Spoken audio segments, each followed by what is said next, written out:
going on, everybody out there? This is Popular Stranger, and we are back at you again today with another Madden 25 Ultimate Team video. In today's video, we're going to be going over the best abilities that you should be using right now on the defensive side of the ball. We've recently had an AP update where you're only allowed 9 AP on offense and 12 on defense, so that along with the brand new start to Season 7, I figured it's a great time to do an update on abilities. Yesterday, we covered the best abilities to use on offense, so if you missed that video, make sure you go back and check it out. And we're going to be using MUT.gg/abilities to go through everything here. This is their tier list. I'm going to group them by positional group. So we're going to start with the defensive line and kind of work our way to the back end of the secondary. So when it comes to the defensive line, the exterior, which can be outside linebackers, it can be defensive ends. If you're looking to get pass rush, it really comes down to two abilities that are easily accessible for most players now at this point. But going forward, we're starting to see a ton of X factors that are turned into abilities. And those two X factors that are turned into abilities, once we start to commonly see them,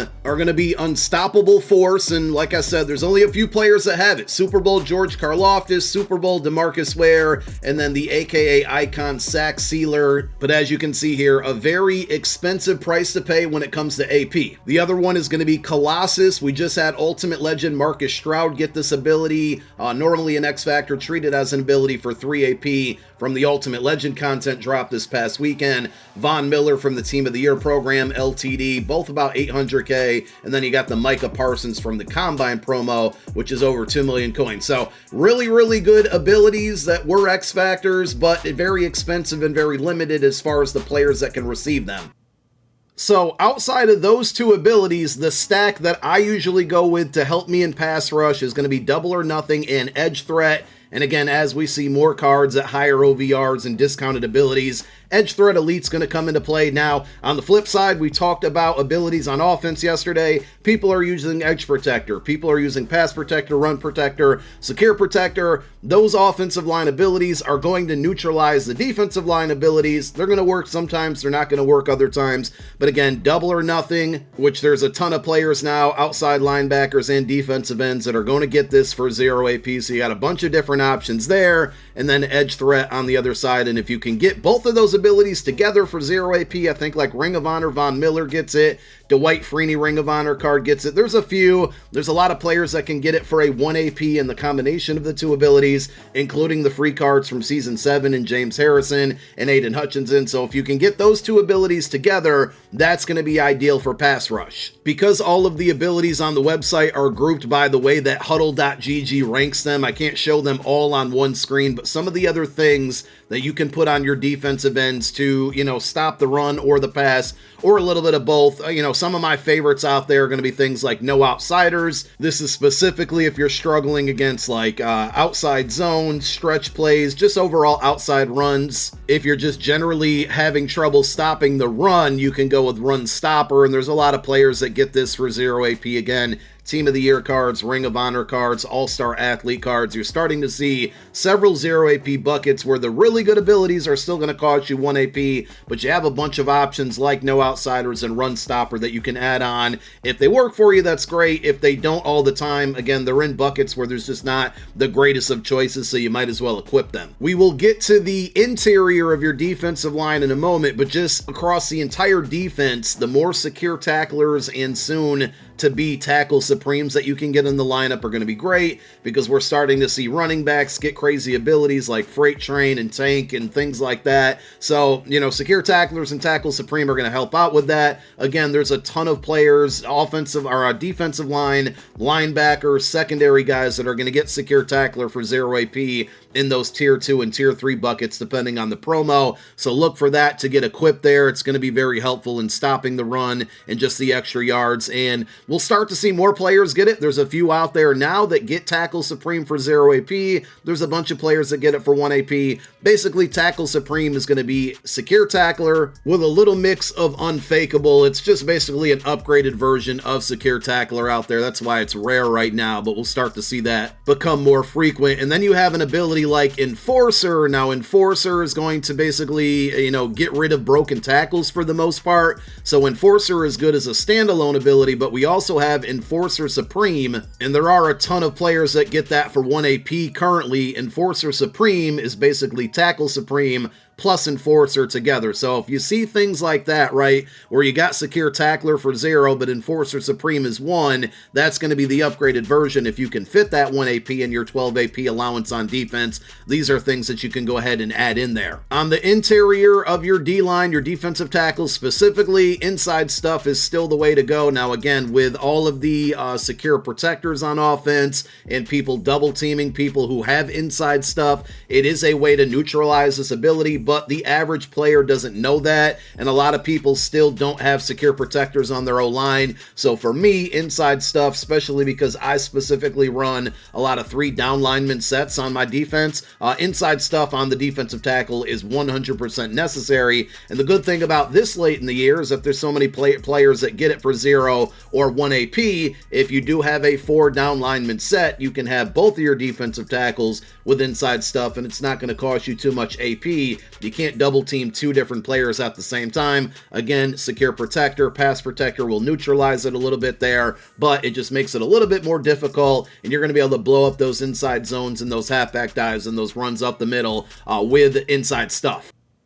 There are a ton of other options out there, but primarily on the D-line, it's double or nothing and edge threat on the outside, and then double or nothing and inside stuff on the inside, and whatever else you can fit in there for 0 AP, but I would prioritize the ones that we just talked about. Moving up to the next level of your defense, you know, we kind of focus on outside linebackers as pass rushers, as far as outside linebackers as pass coverage guys, and your middle linebackers, without a doubt, mid-zone KO is like the #1 ability. Now, when it comes to linebackers, specifically, you are going to need lurk artists out there as well. That's going to be pick artist plus lurker together, but the reason you need it specifically on linebackers because linebackers don't animate the way defensive backs do. So if you do have a stronger free safety that you play at sub linebacker and they're like a middle linebacker type that you're going to use, or mid-zone KO is definitely the route to go. If it's a regular linebacker, outside linebacker, mid-zone KO is definitely the way to go. If I just said mid-route KO, that's my bad. I meant mid-zone KO.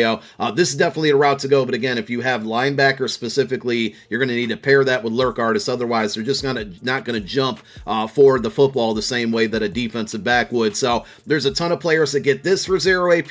We're going to talk about cornerbacks in the secondary in a moment here, but mid-zone KO is very good on them. The main reason is because this is going to give you knockouts in zone coverage anywhere on the field between 10 and 20 yards. It usually says inside the numbers, but you see it activate outside the numbers a ton as well. So that the exact description says inside the numbers, but that's why it's so OP and so commonly used, because it activates just about everywhere. You can put it on your cornerbacks, you can put it on your safeties with the quick seam throws. The knockouts really come in helpful. And like when you think about it, that's the most common area that people are passing the ball, is probably going to be in between that 10 and 20 yard mark, unless they like a lot of dink and dunking. But that's the main reason why that ability is so powerful. Now, if you're not a zone guy, if you run man coverage 100% of the time, you're going to take a look at medium route KO. Again, you can put this on your defensive backs, cornerback specifically, but if you put your linebackers or pass coverage linebackers in coverage a lot, and man coverage specifically, medium route KO is going to be the same thing. Now, the good thing about this one is just like mid-zone KO, it's going to be anywhere on the field, but it's kind of funny, if you look at the description on the upper left there, it doesn't mention at all that it needs to be in between or outside of the hash marks, whereas mid-zone KO does, but both of these, to me, activate anywhere on the field as long as it's between the 10 and 20 yards from the line of scrimmage. Again, just like your defensive line on the linebackers and pass coverage guys there, we're talking about lurk artists, we're talking about mid-zone or mid-route KO, but you're going to want to get secure tackler on them, enforcer supreme, tackle supreme, because at some point they're going to be in the football game and they're going to have to tackle the ball carrier. So those are really the 3 main types of abilities that you want to put on that second level of your defense. Moving to the next level, which will be your cornerbacks, you're still going to focus on having, secure tackler, tackle supreme, or enforcer supreme on them if you can, but you're going to focus mostly on coverage. And without a doubt, the very best #1 ability that everybody in your secondary needs to have is going to be pick artists. Unfortunately, with pick artists, if it's not equipped, not only will they probably drop a lot of interceptions, but often they don't even attempt for those interceptions. So it's a shame that we need an ability to actually play defense like this in the secondary and for pass coverage, but at this point, there's so many players out there that get it for 0 AP, it's pretty easy to equip it on all all of your cornerbacks, on all of your safeties, but it's definitely the #1 ability for coverage. As far as the other ones go, if you run a lot of zone, you need to go zone knockouts. If you run a lot of man, you need to go man knockouts. And if you mix it up, I would say I would prefer zone knockouts over man knockouts, just because they seem to work a little bit better, and also they're more commonly 0 and 1 AP right now. There's not a ton of players that get a ton of good discounted man coverage knockout ability. So, you know, you got your flat zone KO. Primarily, you can use this on linebackers. You can use it on your slot defenders like your CB 3 and 4. It's going to give you knockouts less than 10 yards from the line of scrimmage. So you think about table routes, drag routes, things like that. And there's a lot of players these days that get flat zone KO for 0 AP. We talked about mid zone KO as well. That's definitely one of the best abilities in the entire game. And then you have deep in and deep out zone KO. So deep in zone KO is going to be 20 plus yards from the line of scrimmage, inside the numbers, inside the hash marks there. And then you're going to have your deep out zone KO, which is going to be the same thing,